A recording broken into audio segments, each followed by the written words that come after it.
Okay, we are live. So we had the incredible fortune of getting the Maxwell verdict a couple of days ago. It feels like forever ago now. Where were you, Addy? I'm with actually, let me introduce my guest. Sorry to be so rude. The great Addy Adds. Where can people find you? Yeah, thank you, Roberta. Again, pardon me for cutting it so close here on the time, but I'm on Twitter and I'm on Rockfin for my videos. I'm a writer and journalist, video journalist, broadcaster, reporter, investigative reporter, public intelligence analyst from Wisconsin. And yeah, Rockfin is where I'm sending people now, Ro- which yeah, ROKFIN, which I can actually refer you on there. I don't know if you're on there already, Roberta. Yeah, yeah. Oh, please do. I think I might have tried to set it up and then maybe I don't know, Okay. got Y- distracted or something. I'm the worst self promoter ever. So, um, No so worries. where were you when you heard this verdict? Yeah, I was in the courtroom actually when I heard it. It's kind of an interesting story getting there. I had to change lodging again, so I'm actually a tiny bit upstate right now, about an hour and a half north. And because of that, most of the day I was doing a lot of housekeeping stuff, packing and cleaning, and making sure the new pet sitters were squared away. And then I did a video report at Cooper Union, just on the Epstein brothers history. And then I showed up at the courthouse. I did another report there. I hadn't even uploaded it, so I'd been there about 2.5 minutes because a Twitter video is 2 minutes and 20 seconds max. And Joe Neerman of Good Logic shows up, and he's all excited, and I'm like, "What's going on? Did I miss something?" And he's like, "Inner City Press just tweeted 2 minutes ago that the verdict is coming." So I made a quick video, verdict inbound. I uploaded both of those, and they actually uploaded out of order. Funnily enough, if people can see that on my Twitter timeline. And I ended up getting ahead of him in line. He was having trouble with his phone or something. So, and that was a funny. He told me it was it was actually kind of like a mini tragedy. His story. I guess he went in. He was two people behind me in security, and he had trouble going in. And then he went in the elevator, and it went down to the lower floor where the cafeteria is, and it Oh, stayed locked for like 10 minutes. It made me laugh so no, no. I Oh, was like, because "Oh it's my such a goodness." nightmare getting through security. They only have one, they have two. They have the side door, but they don't let anyone really come in that side door unless you're a family member, is what I understand. So they Yeah, have one security system for the entire high profile trial. And I'm trying to think at the bail hearing, that has like a million security stations where I went to hear um, Maxwell's bail hearing. And this is our oldest court, is my understanding, in New York, and it just has one. So to get in, it was just such an ordeal, and they're no joke about security. They go through your stuff. My bra kept turning on the security thing every time, and every time I told them like, "Oh, I'm going to ring the thing," and they'd be like, "Yeah, right." Like it made me more suspicious, I think, somehow, telling yeah, them like, get ready for it to ring. But anyway, so you were there. What happened? yeah. So So I'm my greatest sympathies to Joe. yeah, right, right. I didn't know that till yet. What was it? 2 days ago, we did a chat, and he mentioned that, and I was like, "Oh my goodness, that sounds terrible." But I got in, and as I'm walking in to the fifth floor, because the first floor was completely full. There was only maybe four people upstairs in the jury box, and Nathan is saying the verdict as I'm walking in, double checking with the jurors, juror number whatever. Is Oh, this she's your polling verdict? the jury. Oh Yes. yeah, So I was like, interesting. oh wow. So I was like, okay, 1, 3, 4, 5, 6, 1, 3, 4, 5, 6. I repeated that to myself so I wouldn't forget. I lingered Mhm. for about maybe 30 seconds or so. I wanted to see Maxwell's reaction. And it seems like other people saw what saw, very stoic, not much reaction at all. Almost seemed like she was expecting it. That's actually exactly what Nadia L said. So we kind of had the same assessment there. And then I left the courtroom, and I So was one you of the. think she was expecting it? Because early on we got the jurors were asking questions that were very defense-friendly questions. Uh, they were asking for the FBI interviews, which were not in evidence. They don't write them down, they don't tape them. They were just brought up. The notes were just brought up, but they weren't put into evidence for the jury. They were asking about that, which seemed to point to they were looking for inconsistencies in the victim's statements. No, did you read it like that? Or Yeah, how did you I read it? I thought I mean I was expecting us to go into the new year, to be frank, which is why I was a little bit pokey getting to the courthouse. But I mean, if I had gotten there like maybe 2 minutes later, I probably wouldn't have seen the verdict with my own eyes. I was a bit sore because I all of a sudden I'm standing there and this like wave of the photographers and videographers come to the front, and I was like, "What's the scoop, guys?" And nobody says anything. I'm like, "Come on, guys! I thought we built up some chemistry here over the past month, but What that's do all you mean right." outside? Outside the thing? Yeah, Or so you know how the yeah. videographers, Yeah. they usually are on like the Pearl Street side. The majority of them. Sometimes they'll hang around the corner, and then you Yeah. have a few that, mostly the people that are doing the reporting and, for the like Sky or whatever, they'll be in the front. But they all came at once, like around the corner from Pearl Street to the front, and then so I was like, "What's going on?" And then Joe showed up like 10 seconds later, and he let me know what's going on. And yeah, I got out as soon as I could. I took a this insider baseball here. I walked down the steps, and then I was like, you know what? I got to get a cool shot of me walking down the steps. So and then I went immediately back up and walked down to get the video. So and then I updated people on that. But whoever got it out first got it to, because my mom texted me. She's like 5 out of 6, not bad. And I was like, oh wow, you're pretty quick. So the thing that they voted not guilty on, the one charge of the 6 charges, Yeah, the enticement charge. right. Can you talk a little bit about what that means? It's enticing a minor to travel to To engage in illegal sex acts. That is correct. Yes, and it was a very much a technicality. The reason that that charge did not stick, it was because it was proven that Maxwell, Ghislaine, helped out with the flight going back or away from New Mexico and not to New Mexico. So, Jeez. can you imagine if that was her only charge and that's what she got off on? Very lucky in that sense. But it did look like, based on the courtroom sketch, that Judge Nathan looked at least partially surprised by the results that she got. What that means, I'm not really sure. I was surprised. I was very surprised. I mean, this is a jury. I don't want to. I believe in the jury system. I know I'm very different than a lot of the people going to this trial. I tend to like our legal system. I think it's pretty good. Mhm. But this jury, so often we had someone with a train problem where we were waiting for them.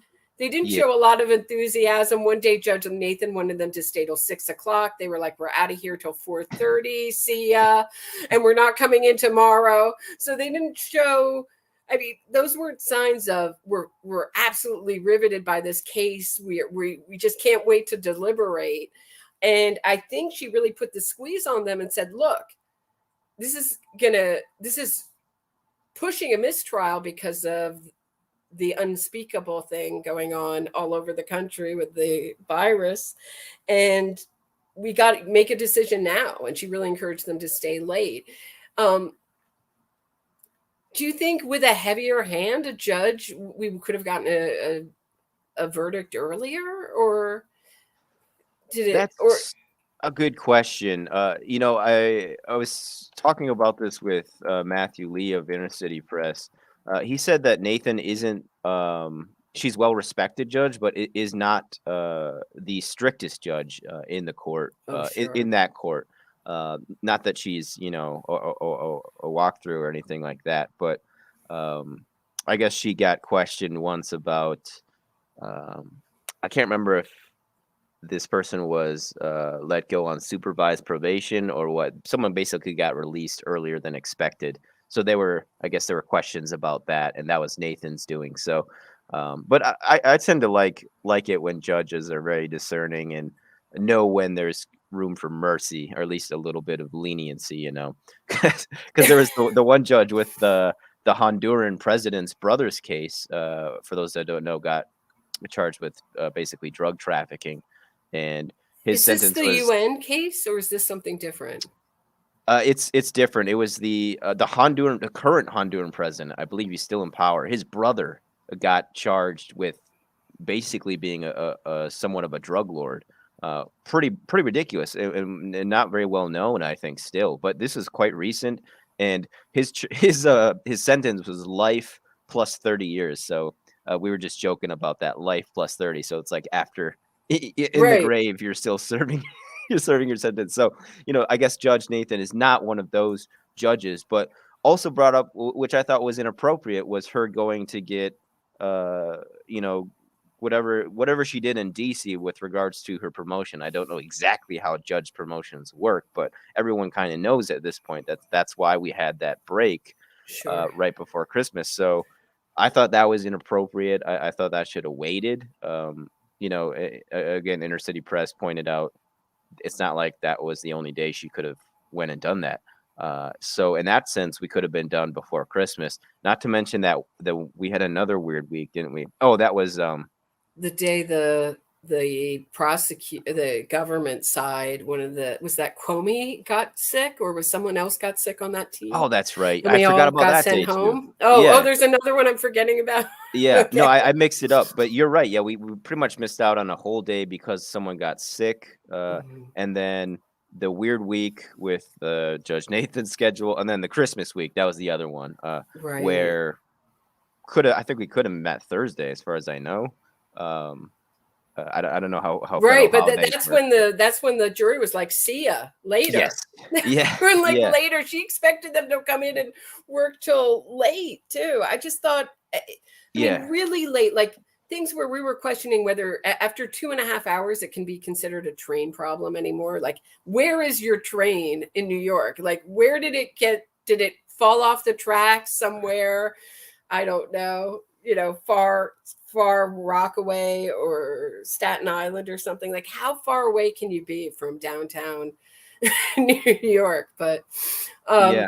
I so think why do you she think? could have pressed, I think, to get this done sooner, to answer your question. Yeah, and I Yeah. noticed that in the bail hearing. I thought she put up with a lot of nonsense, and I thought she was too.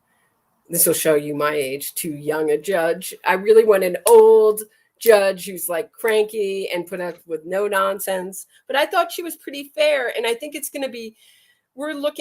I've read different reports as far as years that this could mean for Maxwell. It could mean, according to one outlet, 40 years, 65 years. I've read. What will Nathan give Maxwell these charges? Will they run concurrently or one after another? So if she's done one 5-year charge, say she does the other, and will it just pile on? Or what do you think is fair in this case?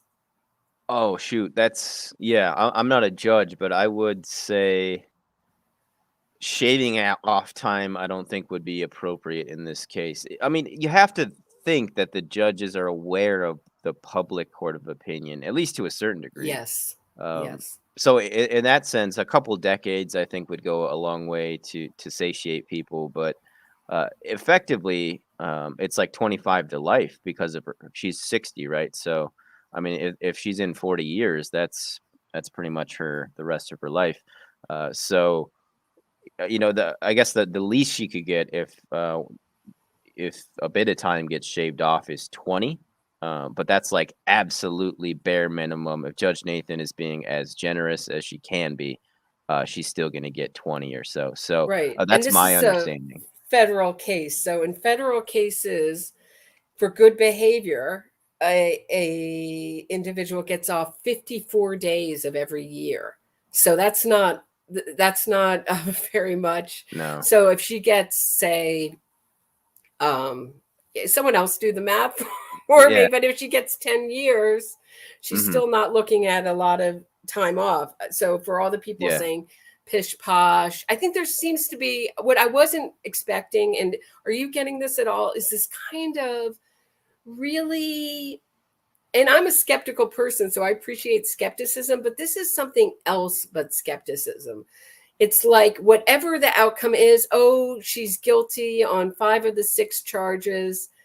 Well, what's really going to happen to her? She's going to go to, I just keep hearing sort of like these, like this wasn't really justice. This was something else. She'll get out of it. And we're hearing all this that she's going to cooperate with the government and name names. What do you think of that? I couldn't believe how many mainstream journalists were reporting that. Oh, wow. Wow. I haven't been seeing who exactly was saying that, but they're all saying, oh, of course, the rational thing she's going to do is name names. And I'm like, you have not been following Maxwell. The woman is so incredibly oh, man, full of herself, deluded, thinks she did nothing wrong. To name names would have to say that she really is. I think she will play this out. And this is what makes me laugh with the wrongful conviction movement always pulls out. He always maintains his innocence. Well, all the good sociopaths and psychopaths do. They always maintain their innocence. So I think she will go down to the end maintaining her innocence. There will be no names. Look at freaking Heidi Fleiss. This is on such a lower level, even though she did traffic underage. Is she this did next traffic girls? or? No, Heidi Fleiss was the. Oh, you're so cute, so young. She was a Hollywood. She was a Hollywood madam. It was a big story, and then probably before you were born in the '90s. And she got caught, and she cooperated. She's out in the desert with her parrots, and she still won't name names. Like a few names came out that we all sort of knew, and she's still tight-lipped, and that's on a much lower level. So I don't think Maxwell, and I want to, can I show the interview with her brother? Sure. Speaking of arrogant. Okay, sure. Yeah. Let me see if I can handle this. I got extreme technology. I got to do my homework on that Fleiss case. It does sound like it was before my time. I haven't let me send you some stuff on it. Yeah, I'll send you some stuff. Yeah, because you're the true crime expert. But I actually, it was last year the first time I was like, maybe I should start doing some more of this. Oh, I did. I started to watch this yesterday, but I didn't finish it. Okay, so I just want to show a piece of it. Here we go. Sure. To him that he appeared to think that his sister was the victim in all of this, and that he did not believe the 4 women. I think it's entirely that these women were victims of Jeffrey Epstein. I think that's a fact. They have been received compensation from the Jeffrey Epstein estate, who obviously accepted that they were victims. So I accept that these accusers were victims of Jeffrey Epstein. What I do not accept is that they were victims of Ghislaine Maxwell. So, Mr. Maxwell, you believe these 4 women, but only part of the way, because all 4 of them said that your sister was part of the abuse. Carolyn said she was 14 when your sister came in and felt her boobs and her hips and her buttocks, and said she had a great body for Mr. Epstein and his friends. Annie Farmer says your sister told her to get undressed and to get on the massage table. Your sister, she said, then rubbed Annie Farmer's chest and up her breast. Jane said your sister was in the room while Epstein sexually abused her, and that your sister touched her breasts. Kate says your sister laid out a schoolgirl outfit on her bed and said, I thought it would be fun for you to take Jeffrey his tea in this outfit. Kate said she wore the outfit and Epstein had sex with her. All 4 victims say your sister was at the heart of the abuse, and you think they're lying. Well, if I'm right, I don't believe that they were saying the same thing to the authorities 2 or 3 years ago. Ghislaine's name didn't feature. So therefore they're lying, or they're confused, or what's the justification? It doesn't follow that they are lying. The reality is, all of this occurred 25 years ago, or 25 years ago. And we know that memory does funny things. We know that lawyers became involved, several lawyers representing the same women. The stories then begin to be starting to involve Ghislaine pretty much after the Epstein fund starts to become available. So. Okay. Well, okay. There it is. Memory and money again. Right. I mean, I was just so. What are your reactions to that clip? I mean, you say memory, manipulation, and money, which were the 3 things that the Maxwell's defense wanted the jury to said were the things involved in this trial, not Maxwell's guilt. Yeah, so I got 2 of the 3 right off the bat, because that's what I said. I said money and memory, and then they literally had that money, memory, and manipulation on their closing slides for their closing arguments for the defense. But yeah, as far as Ian, I got to say I'm disappointed I didn't meet him. I missed him and Christine, but Isabel and Kevin I got to know a little better. And that reporter actually too, I forgot his name, but I had a couple words with him too, so I met him briefly. Did you see him outside? No, I'm just laughing because you're so extroverted and you seem to have met everybody. I need to trail behind you and try. I did see him, but I didn't get to talk to him. No. Yeah, it was very brief. I didn't even try interviewing him because I know they can't. But I asked Adam Classfield, and he was pretty polite. He said I can't because he's doing some exclusive documentary, which I wasn't that surprised to hear. But yeah, as far as the Maxwells, I mean, they definitely did their share of PR stunts. But a better one that again Matthew Lee brought up was they should have had like a list, right? Whether there were names on it or not, and said we have the names right here, right? And we offered them, but they didn't take them.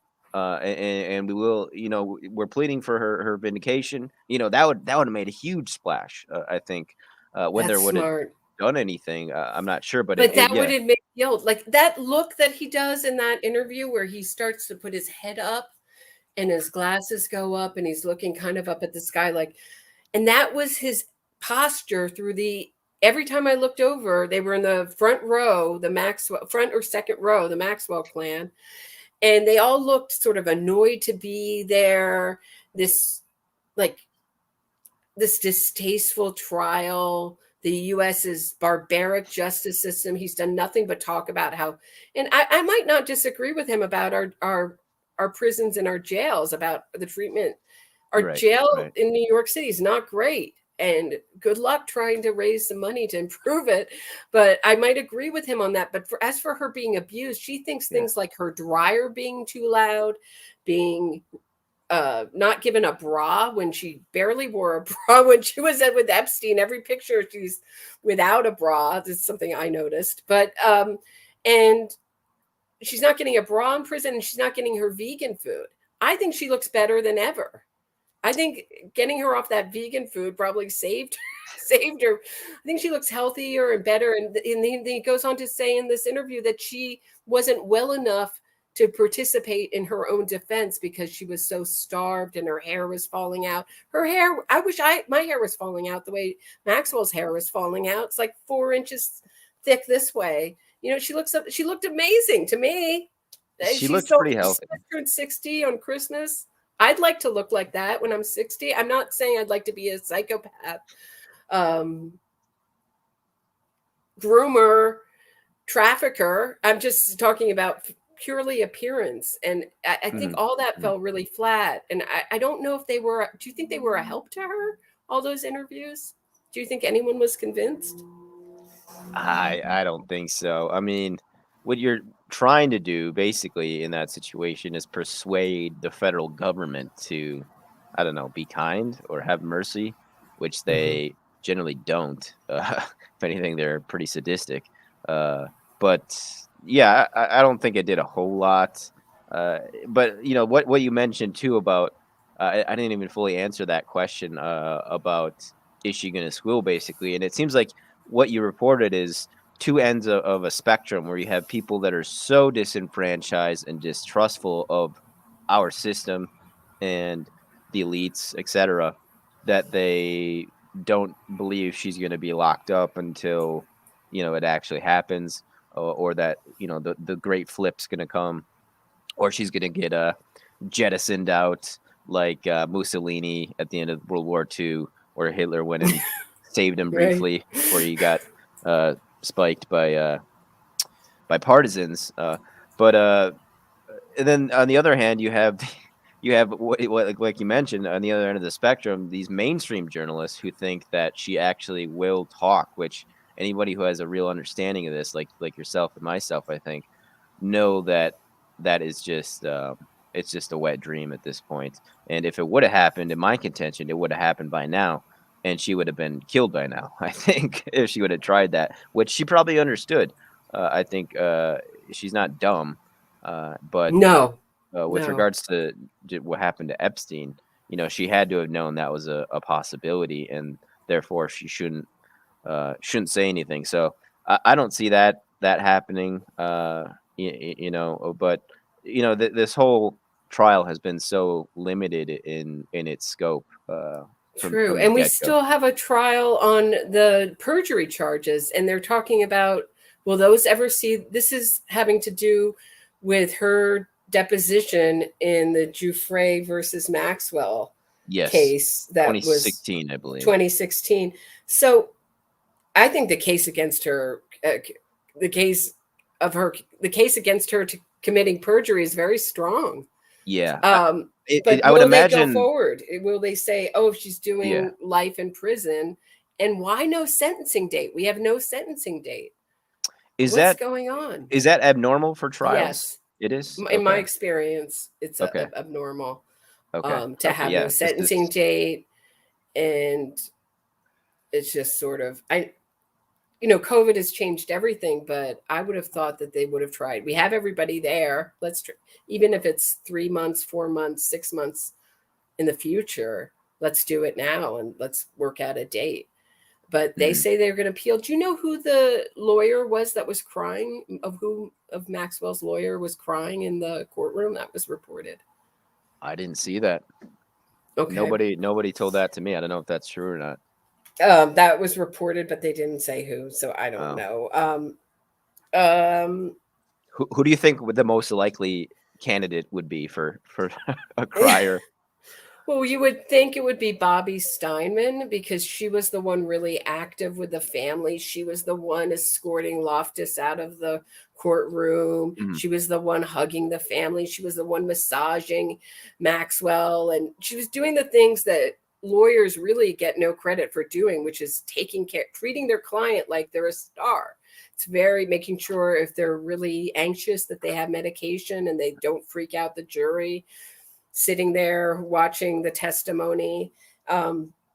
She was a queen. I mean, she really, in another life, she could have been a star manager or something like that. She did a great job massaging egos, getting the family, keeping spirits up. So I really thought, and apparently she was very uplifted the first couple questions from the jury. And that's where I thought they were going, because they were very defendant-friendly questions. And then it turned, saying, well, we can't use Annie Farmer's testimony for this, but can we use it for conspiracy? Yes.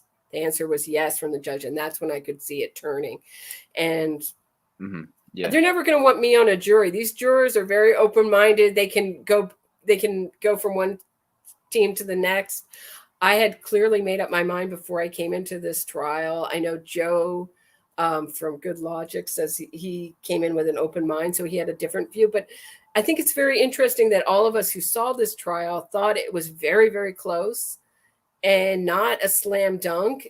And many of us felt that the government weren't given the kind of resources and support that they could have had. Yeah, you mean the government being the actual people in the courtroom? They being the prosecutors. Right. They're called the government because it's federal, federal trial. Yeah. So that's, you know, somewhere up the chain of their bosses there, they made a decision to keep this so limited, to the point where people call the trial itself an injustice, which I don't think I disagree with that. You know, because the U.S. government does tend to overcharge and over convict on top of that, I would say. And Maxwell definitely got undercharged. And now we know, I would say under convicted too. Well, is it undercharged? How much is it undercharged if she goes to prison for the rest of her life? Is that That's undercharged? A good point. That's a good point. I just understand that people are very concerned with wanting to. We saw a similar thing, another scandal before your time, with the DC Madam, where she gave all the names to ABC. Do you know this story? And they didn't want to publish any of them. And so I think the public has to keep demanding that these people who were especially people like Les Wexner, who were really funding this thing, looks like it. I can't say my opinion. It looks like he was funding it. that they stay on. If the public demands that these people be prosecuted, it will happen, but the public has to demand it. And it's not a great position to start off, well, they're not going to do anything anyway. They're elites. Nothing would come to it. You know, that kind of defeatist attitude I get. Agreed. I get a little. It's understandable to have that attitude, but I it agree. is. Yeah. It's and I said this too the day of the trial, just an hour or so after. I was talking to Matthew Lee again, and I said it seems that if justice is going to be furthered, it's going to be on our backs collectively, the citizens of the United States. The independent reporters probably are going to play the biggest role in this. People like yourself and myself, because the mainstream's not going to touch it. They do what they're told. They go where they're paid to be. You mentioned the naivety that was shown by those reporters saying, "Oh, is she going to talk?" I think anybody, like I mentioned, anybody who knows this case knows that's not going to happen. So in that sense, it does seem like what Maxwell are you talking about? Like, she's so arrogant. Like, arrogance is the biggest part of Maxwell to me. This incredible arrogance and sense of entitlement. That's what I picked up. For sure. And on top, and the I guess the third characteristic would be kind of a adolescent quality about her, kind of never growing up, a teenage kind of sense of rebellion and sense of sort of like goes with the entitlement. Who said that? One of the victims said that she almost seemed like a little girl sometimes. I think Maria Farmer said it, but it's something I noticed at the bail hearing when the camera went on. No one had seen her, and I thought that was the first thing I saw was someone so teenager-ish. Like, can you like insolent? Like, oh, I have to be here. Come on, Dad. Like, come on, Bob. This really stinks that I'm in jail. Like, she had just come to jail.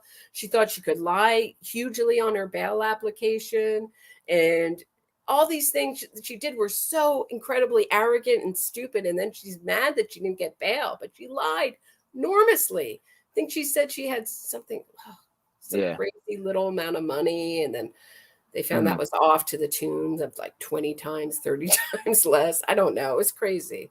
It did come up in court, though. I can't remember. It might have been Jane. You said she was like a teenager? Too? Like her mannerisms. I want to say it was Jane. Maybe, perhaps it was Kate. But one of them said she almost was like a little girl and how she would communicate to her, talking about like boys and their willies and stuff like that, and like giggling and I don't know. It came up too with like Jane, right? That had to be. I think it was Jane. Yeah, just the idea of her being a pedo. I guess that's an attribute. Is there's like a childishness there, which I wanted to ask you that. What do you think? If you could ask Ghislaine one question, what would you ask her? Do you think?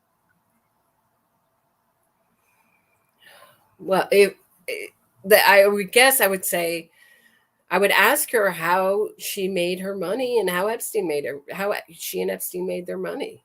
If she's so innocent, that would be the question I would ask. I wouldn't expect an answer because she doesn't think people like us deserve an answer, or any of the mainstream press either. And you've been really spotting very early on a kind of tension between the mainstream press, and there was so much alternative press on this, covering this. And there's sort of a tension and a kind of like, I don't know if a rivalry would be a good word, but what would you use your own word? Many people have said that to me, and I think independent of each other. I hope that nobody's parroting my idea, but because I didn't want there to be. I tried to be a team player with everybody, And some guys are really nice. The guy from ABC, he was very polite. But some of them were like, it was almost like they were like the popular kids in high school, a little bit. That was the way I described it once. Not all of them, but there's this one girl. She's like, you have a fake ID because I just had a what was it? Just a business card, which is one of the times I got disallowed. I actually made it in the courthouse that time. Somebody gave me their seat So I was rightfully in the spot in line such that I was supposed to be allowed into the courthouse or the courtroom itself. And they disallowed that because I was not real press, is basically what I was told. So very limited hangout. But yeah, to further answer your question, you know, and maybe I played up into it a little bit because I would say I have a bit of a chip on my shoulder for that because especially as time went on, I was like, man, I can hang with anybody here on this case, you know? You could. Yeah. And I just true. knew, Yeah. that I could, and I wasn't sure right away, but yeah, in that sense, I wasn't afraid to you know, put people's feet to the fire a bit, whether it was Vicky Ward or you know, some other people, which it did seem like the other big writer there, which people may know, the woman, it seemed like she was very closed off. Julie K. Brown, are you talking about? Yeah. Yeah. I just, you know, she you're had just calling her the other woman? Should we not mention her name? It's fine. It's fine. You know, it just seemed like she had her group of like 2 or 3 people she was talking to at length. And just the times when I was outside the courtroom and she was there, I'm thinking of one time in particular, you know, very closed off body language. Such she that she was ahead of me or behind me in line, and she was not having it with me. I tried to flatter her. I tried everything to try to get her to. It's not my imagination. No, I really. And then when I said to her, "Oh well, Elizabeth Loftus's testimony should happen today. It's happening today." And I said, you know, we're going to hear about her 47-page resume because I was prepared from the jurors trial. I knew some of what they were going to bring up. And she said to me, that's not very long, meaning what I got from it was that every accomplished person is going to have a super long resume. And I don't know if this is my own insecurity coming out or if something that was in what she said, but then I'm sitting a person away from her in the overflow room, and here comes the 47-page resume testimony the defense brings up, and she shouts out, "Oh, just give us the cliff notes of the resume." And everybody like laughs, and I'm like, did not 20 minutes ago, did you not just say to me that I just felt like standing up and putting her on the stand there. Did you not just say to me that was not very long for a resume, 47 pages, and that it was no sign of Loftus's arrogance, that she has a 47-page resume that has everything she did since 1965 or 1970 or whenever it was? Anyway, so she was not, I think they're highly ambitious. They're under pressure, but I think I don't think there's any love lost between the independent press and some of these. It's not all. Some of these highly ambitious journalists. Yeah, and I was gonna say it's kind of like when you're in school and somebody steals your joke by saying it a little louder and getting a laugh from the class. But on top of that, she just said she disagreed with you, like you said, like 10 minutes ago. Oh, harshly too. Like put me down. Like, where have you been? Everybody who has anyone has a 47-page resume. So my assessment of her seems to be correct. She's an elitist. She's not warm. She's not warm. Yeah, she may be a good writer. She may be a good journalist, but maybe I actually haven't read much of her stuff at all, to be frank. She's not warm, even when you're kissing her butt. It makes you not want to buy her book, which I still haven't. I don't think I pressed the buy button yesterday. I almost did buy it because for me, part of my ethic is like I understand she's been on this case a while, but I know many people who have problems with the way she has worked on it, like kind of being only including certain victims, not talking about intelligence at all. That's what I've heard. Again, why is nobody even asking? Why can't they even ask where this money is coming from? Yeah, that's another point too. Is I don't know. Maybe they just don't think about it. They're not that as smart as the independent folks, I guess. I don't know. I don't know. Someone is asking before I forget. Is the jurors doing? Have you heard any jurors being interviewed? I haven't. I actually, as much of a sleuth as I like to think I am, I don't know the identities of any of the jurors. I saw 2 of them on the first day, but I probably couldn't pick them out in a room. It was like they just walked past me very quickly in security. That would be interesting because they definitely are allowed to, and there's, I'm sure, demand for it. You know, there definitely is demand for it. But yeah, it was interesting, you know, throughout this trial, especially given with how many people I spoke to, the differences in the media, and you got some independent media trying to cozy up to people like Brown, and people I've helped, and it's like, you can't introduce me, at least, you know, and I don't hold grudges, but I'm just, you know, it's something I wanted to point out, and I'm not going to name names, but people might be able to piece together, you know, who some of those people are. But I was mostly cool with everybody that I talked to. I could tell there was a couple people, well, one person in particular, I think she was from ABC. It seemed like she wanted me to approach her, but Mm. I could tell it was for the wrong reasons. And that's something too. It's like, maybe it has something to do with the way I look or being young. But it's like, if I approach a woman for work, I approach her for work. You know, I try to, Right. you know, Right. maintain that, and I don't really double deal. At least not so far. Perhaps there's going to be an angel that I just get enamored with, and I lose my ethical work standards. But You're going to be a gonzo journalist in the future, but so far you're towing the line right now. Oh. The straight and narrow. yeah, no, yeah, definitely. But in that sense, it was more so from the mainstreamers. It was like they would give me yeses on doing work in the future, and then like on this trial, and then nothing happened, and it's like, kind of seems like they just want my attention a little bit. I don't know. I could be wrong though. You know, I it sounds, you know, I'm a biased source I on think this. also you've invented the way you've used your Twitter has been fantastic, and putting up little clips on your Twitter and really, I think your coverage has been excellent. Thank And so, what do you think you've learned from this trial? Yeah, it's been great. I've learned a lot. I've learned that, um, maybe relearned, or it was reaffirmed to me, uh, how rare like courage is, and bravery. I think to a certain degree, I learned about, uh, you know, the mainstream a bit, and what their jobs entail, and how it differs from ours. You know, the people from the big outlets, how the courtroom process works a bit. You know, that was quite a learning experience, and I think a good way to cover the trial as well. And that was something too that I want to ask a few other people, like in particular Matthew Lee, because he's probably done some of the best work on this trial, I gotta say. Sure.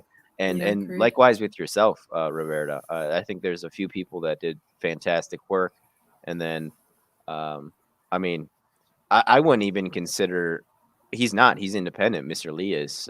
So I mean, the best work on this trial was done by no one involved with the mainstream. I'll tell you that much. It was, you know, in my eyes, all the Mm. independents who did the best work. You know, and we all did it, I think, slightly differently, because of just where we're at and how we approach things. Mhm. So, you know, just learning how other people cover this, and, you know, learning from like yourself, you've done trials before, so I didn't have a baseline to Mhm. compare this to. So that was, you know, any other questions I had, I loved asking, you know, people like yourself and Joe Neerman and Matthew Lee when I could. That's why I really liked our Yeah. fifth floor kind of group, that more or less, uh, especially towards the middle of the trial, that we were kind of in that same room every day together, and that was really fun, Yeah. being able to talk to other people and learn about the trial a bit. But yeah, you You know, learn so much from other people. This is the only mhm, trial I've been at like that, where with an overflow room where that wasn't really monitored, I guess. Like we could talk, you know, we kind of heckle sometimes or share information.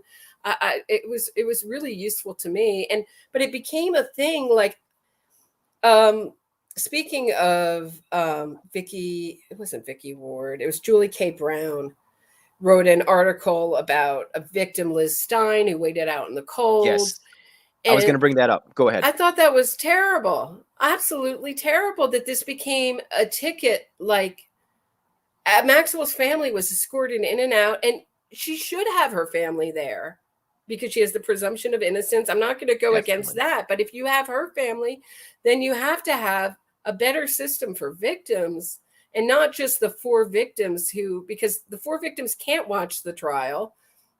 from the court, shouldn't be watching the trial from the courtroom. So you should have the other victims should have an open access to the court. And that's something I really didn't like with this, that this became some kind of like Hamilton tickets or something with line waiters, and whoever had the most money could get into court. Limited and I just hangout. gave up. I was not going at 3 a.m. I just can't do Even it. if you would have went, Roberta, you there's a chance you wouldn't have been allowed in, as I meant, like, because that's what happened to me. Right. And they told me they wanted, if I had to qualify as in-house press, it's a huge thing. Maybe I'll try to go through it one day. I might try to do that too, because I actually would love to cover. They want your fingerprints. They want your fingerprints if you get accepted. But they let it be known that it's very rare, at least just in Manhattan, not so much in Brooklyn. They have maybe I'll do that. Press. I mean, a lot of those agencies have our fingerprints already, anyways. But I just thought it was funny that they wanted our fingerprints. I have no problem giving my fingerprints. It's just kind of funny for me. Podcaster, they really want my fingerprints. Okay, it would be fun to cover another trial. I got to say, it was a really interesting beat, and Matthew Lee's got he's got a cool job there, I think, and he mentioned that too when we were on Sean, which I want to try to get you on our Atwood roundtable next week if you want to join us. I'll see if we can do that. I think that'd be really cool. He was saying this is why I love this group or this crowd, because there was definitely a he briefly mentioned it, like that schism between the in-court press and then the independent, basically. And he said he was really mad when he figured out that one day I wasn't even allowed in the courtroom itself. It's bizarre. It's like, if I would have said I was a citizen of the United States, would this guy have let me in?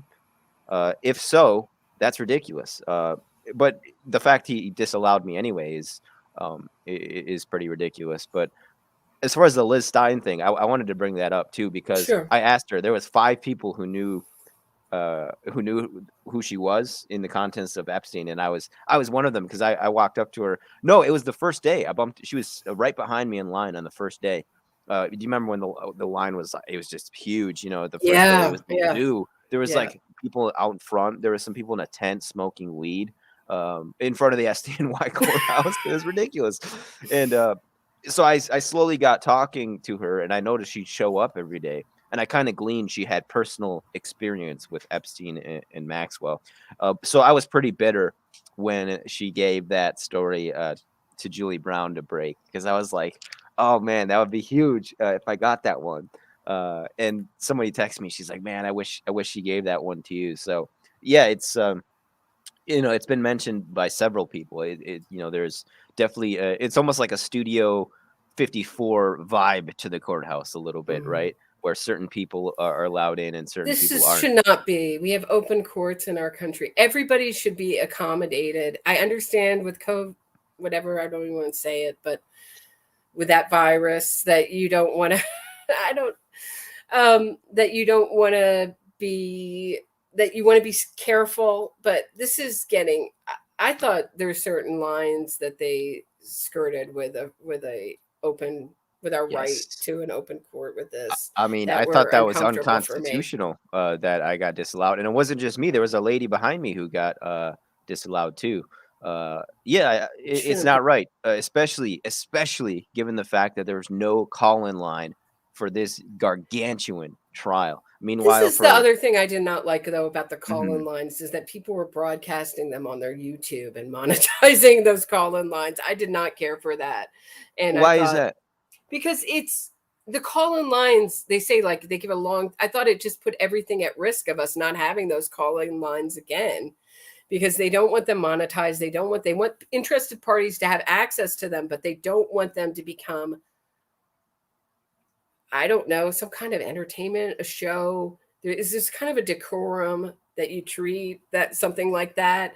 And I thought that put our call-in lines at risk. So I wasn't surprised that there weren't call-in lines for this. It may have nothing to do with the fact that they went on YouTube and were monetized and whatever.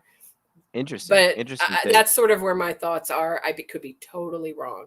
It could be for something else. Yeah. But I think I wish we had more open courts in our more filmed things, and that's the bottom line for sure. I mean, I think cameras should be allowed in federal courts, like state courts. but that it's an interesting take you have. It's a bit of a gray area. I know they differentiate, if you provide some original commentary and such, but I don't know. I don't really have a problem with people monetizing it. For me, it's like getting, and if they want to demonetize it, YouTube, okay, Yeah, if they that's want to give it to the victims, fine. But it doesn't sure, seem like sure. that's where it's going. It's just not a.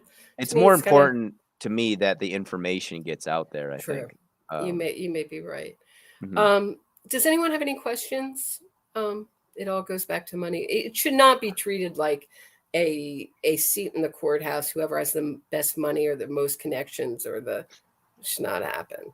Yeah, and it's ridiculous disappointing. that it's literally at the whim of the head marshal guy that was there to be like, I don't like this guy. He's not Who coming in. would not like you, Addy Adds? Who would not like you? Anybody? Because otherwise, Lady Justice is blindfolded because otherwise she would vomit. Oh no! All right, let's not get down in the dumps. Are you going to be at the Nygaard trial here in Manhattan? That's also SCNY. I'm not surprised. Wow. When is that? Do you know when that is, Roberta? I'm trying to find out, but he still Okay. has to be brought over from. He's in where is he? In the Canada, Bahamas? I thought, Or Canada. maybe you're You're right. right. You may be right.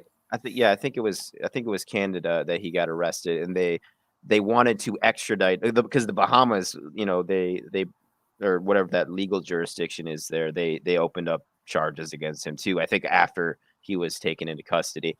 I would love to.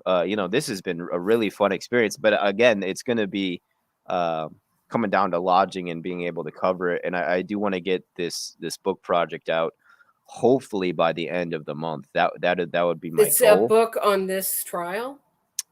I think the trial is going to be a chapter in it because there's Mhm. like at least 3 people that I know that have told me personally they're writing a book, and Matthew Lee already released his. And that's it's probably going to be the best.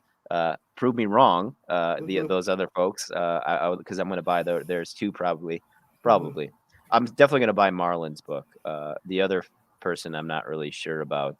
Because it's like once you say something and you already broke your word like this soon, and it's like, anyways, that's a whole nother issue. Going back to what I mentioned earlier. So I think it's your going to book is be. coming out in 4 weeks, I in hope the so. best Yes. case scenario. That's I'm gonna try to make it by hook or by crook. And then the trial is gonna be a chapter in it, I think. Just a chapter because, like I said, those other people, if you want to just a trial book, I would recommend those other people I mentioned.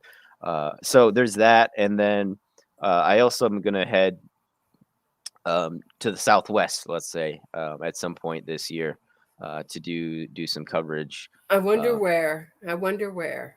It's pretty far south. Yeah, but I just don't want to speak on it too much Okay, yet. good. Okay, anytime that you have a platform, Addy, you've been the delightful partner to have in court. You're welcome Likewise. here anytime you have a platform here, anytime you want it. Someone's asking Wow. you, I think that answers the question, what's next? Any other questions? I'm going to end this because we've been talking Sure. for so long, but did anyone have any quick questions before I go? Yeah, please. Any Ask questions? now or forever hold your peace. And I Either just want one to of say, us. I definitely want you on my channel too. At some point, I usually go an hour or so. So hopefully we can do that this month. I'm allowing myself it. one broadcast a day, and the rest of the time I'm gonna be doing logistical stuff, and then hopefully doing research and writing. So yeah, I would And- love to do that. More than once too, hopefully, because your true crime knowledge definitely surpasses mine. So and it's something I'm interested in, and I probably will do some more coverage in the future. But I don't know. Maybe I'll do some knockoff interrogation videos because that's such a huge genre. But I'm not too interested in that. I like the unsolved stuff. That's what piques my interest. Whether it's a lot of Delphi people's, yeah. or the Long Island serial killer. I recently started That's reading very about. interesting. That is Yeah. very interesting. I'd love to have a guest. I've been trying to get a guest on the Long Island serial killer forever. But Okay, maybe later if this you year once know- I've done my homework. Yeah, Maybe I'll have you we could on. do that. Yeah, it's just like that one person who wrote the book, and that's it. All right. Addy, thank you, Son of Sam. People are saying for you to look into. I've done an episode with William Ramsey on that. All right. This has been lovely. Before you go, I'm going to take you to Katz's. You got to have a good pastrami on rye before you leave New York. So Okay. make sure you get in touch with me. Thank you so much for doing this, Addy. I appreciate Thank you, it. Roberta. I really appreciate you having me on, especially with my channel here being gone in effect. So again, that's why I'm trying to send people to Rockfin, Addy Adds, Twitter, Addy Adds. It's all in the description too. Show notes, Support Addy in the show notes at support Addy Adds. Support this channel. Thank you so much. And thanks for doing this. Stay frosty. All right. Thank you.